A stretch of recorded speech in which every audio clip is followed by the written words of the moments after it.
Euthanasia, also known as putting your loved one to sleep, is sweeping Europe. Welcome back to Bible Bears, everyone. I'm Ryder Cullison. So, if you're not familiar with what euthanasia is, it's basically like taking your loved one to the doctor and having them put down.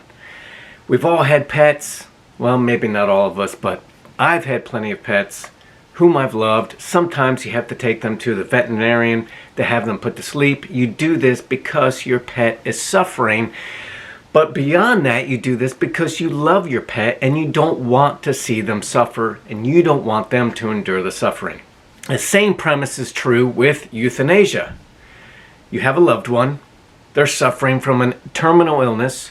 You don't want them to continuing suffering when you know and when the doctors tell you that there's no chance of them recovering, so they're euthanized to avoid the 6 months of suffering that they're going to endure. Now, this is obviously controversial in many parts of the world for many reasons, which I will get into. But before we continue, go ahead and hit that subscribe button so that you will be alerted when I post new videos. Now, the Netherlands has decided to expand their euthanasia policy to children 12 and under. Right now, children and adults 12 and up can be euthanized in particular circumstances. You can't just take any run-of-the-mill healthy person who wants to die to a doctor and have them put down. You can't do that. Now, children 12 and under can be euthanized. There's actually a law in place for children newborn to 1 year old to be euthanized in particular circumstances where there's no hope of life. Now, obviously, this is drawing some criticism. The law is not in place yet, but the Netherlands is set to expand it. Now, listen to this. In the Netherlands, euthanizing people became legal in 2002.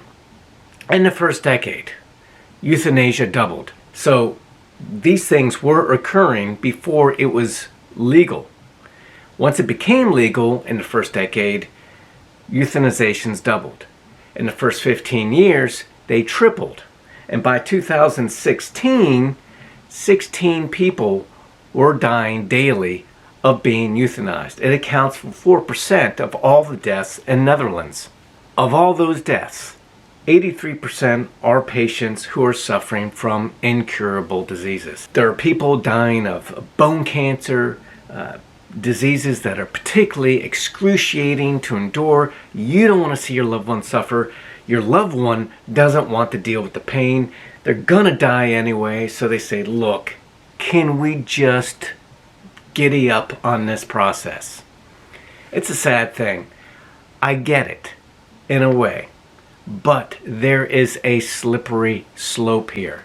Dr. Bert Kaiser, this guy was Mr. Pro-euthanization, all right? They said if you wanted to be euthanized before euthanization was legal, this is the guy you went to.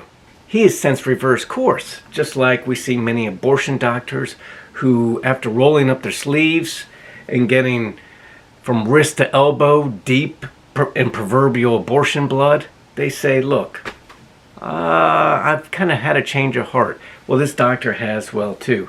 Britain has recently said by 2025, euthanization may be legal in Great Britain.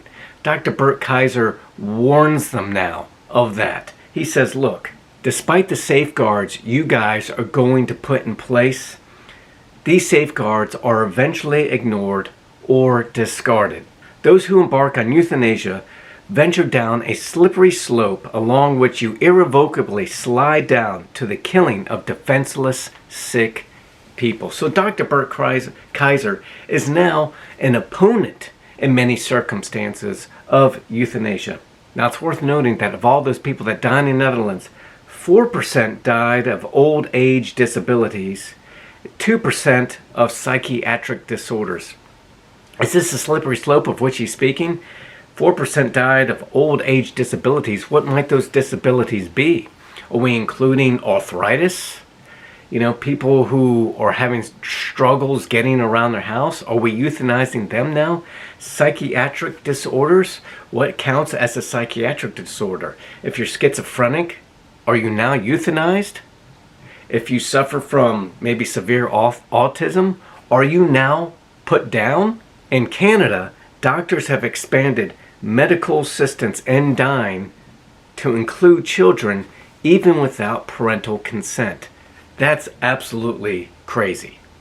Absolutely ridiculous. And in the U.S., 8 U.S. states have death with dignity laws. Dr. Bert Kaiser is worried that legalized suicide eventually leads into legalized homicide. I'm in the U.S., so why do you care about what happens in the Netherlands or in Great Britain? Well, what often happens is what becomes fashionable in Europe often spreads here, and vice versa. We export a culture of abortion, they may export a culture of euthanasia. Look, we look at other countries and say, hey, that socialism looks great, let's adopt that here. What happens in this country when we start to say, boy, we're running out of Social Security benefit money? Perhaps a little bit of euthanasia? Listen, I'm a Christian. You know this is a Christian channel. You're here because you're either a Christian or a non-believer that wants to find something wrong with this channel. I'm okay with that. I have a problem with euthanasia because of this slippery slope of which this doctor speaks. I totally get you have a loved one. You don't want them to suffer. They're going to die. And you don't want to see them in pain. I get it. But the line keeps getting erased in the sand and pushed back and to the point where we're not assisting people who are going to be dead in a few months and dying. We're assisting people who just don't want to live and dying. That's homicide. You might as well just shove them off the building.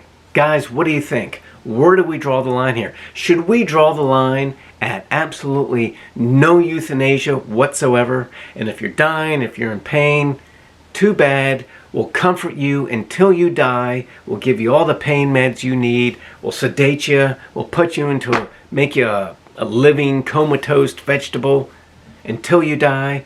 Or should we put people to sleep who are terminally ill, who we know are going to die? Is that okay? But what happens when we do that? You can euthanize babies. You can euthanize children with birth defects. You can euthanize children 12 and under. Why? Maybe for some reason where they just don't feel like living their life. Maybe they're depressed. Is depression a psychiatric disorder? Should we put those people to sleep? Where do we draw the line? Put that in the comments below. I love to hear from you. We need to start a debate about this. We need to get the word out because that could spread over here.